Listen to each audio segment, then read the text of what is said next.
Bonjour et bienvenue dans ce nouveau numéro du Journal des Sciences pour un tour d'horizon de l'actualité scientifique. Au programme de ce numéro, des robots qui se comportent comme des termites, des rêveurs éveillés et leurs souvenirs, des formules mathématiques au sommet de leur beauté, une nouvelle espèce de scarabée et une étude sur les pointes d'aiguille utilisées en acupuncture. Une fois n'est pas coutume, le magazine Science a consacré sa une à de petits robots. Des robots qui, comme les termites, sont capables de construire des édifices complexes, sans stratégie commune ni plan d'organisation. L'algorithme de ces robots, conçu par une équipe de l'université de Harvard, est directement inspiré par le comportement de ces insectes. Comme les termites, ces robots ne perçoivent qu'une petite partie de leur environnement. Ils distinguent la présence des autres robots et celle des briques. Ils connaissent aussi la structure finale que devra avoir l'édifice, mais la méthode pour y parvenir est laissée à leur initiative. Ce concept d'organisation décentralisée permet d'augmenter le nombre de robots ou de pourvoir à la défaillance de certains sans affecter le résultat final. Très réactifs, ils sont aussi capables de s'adapter à des obstacles inopinés. Certains d'entre nous se souviennent presque tous les matins de leurs rêves et d'autres ne s'en souviennent jamais. Pour expliquer cela, des chercheurs de l'INSERM ont invité 20 grands rêveurs et 20 petits rêveurs à venir dormir dans leur laboratoire. Ils ont alors constaté que les grands rêveurs connaissaient de nombreuses phases d'éveil pendant leur sommeil. Des instants de conscience qui sont parfois très courts, mais qui suffisent pour activer la mémoire interne et permettre au cerveau d'enregistrer leurs rêves. Après une seconde nuit de sommeil passée cette fois dans un tomographe, les chercheurs ont trouvé la cause de ces éveils à répétition.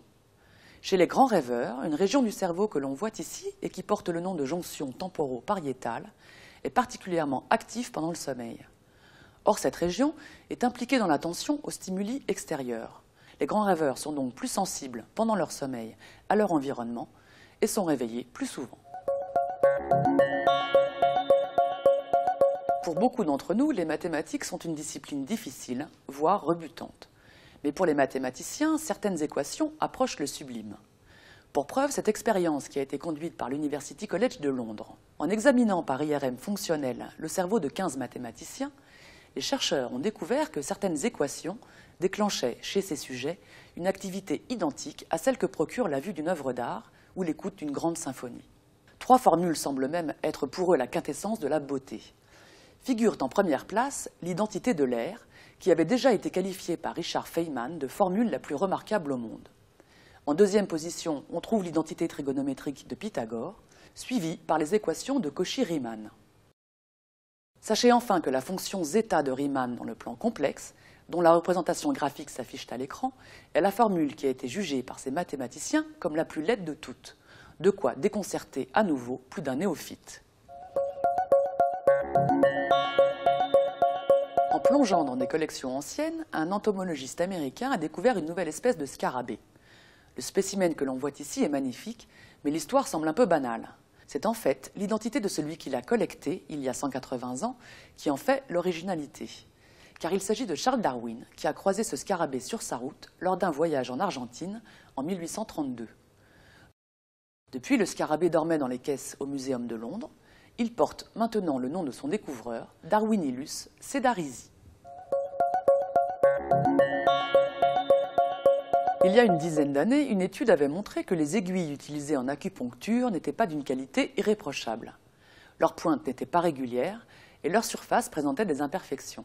Des chercheurs chinois basés en Australie viennent de renouveler l'étude pour savoir si le matériel s'était amélioré. Ils ont pris au hasard une dizaine d'aiguilles des 2 marques les plus utilisées et ont regardé leur surface au microscope. Ils ont également regardé l'aspect des pointes avant et après la pénétration dans un tissu semblable à de la peau humaine. Les pointes que vous voyez là ont été grossies 5000 fois. Si l'une des marques s'en sort plutôt bien, le constat pour la seconde est accablant. Certaines pointes ne sont pas assez acérées, ce qui peut provoquer des saignements et des douleurs.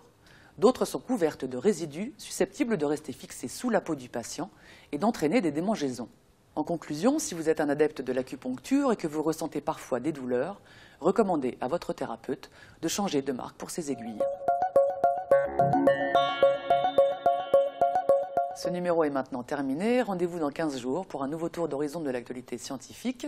En attendant, retrouvez-nous sur le site de la rédaction scienceactualité.fr.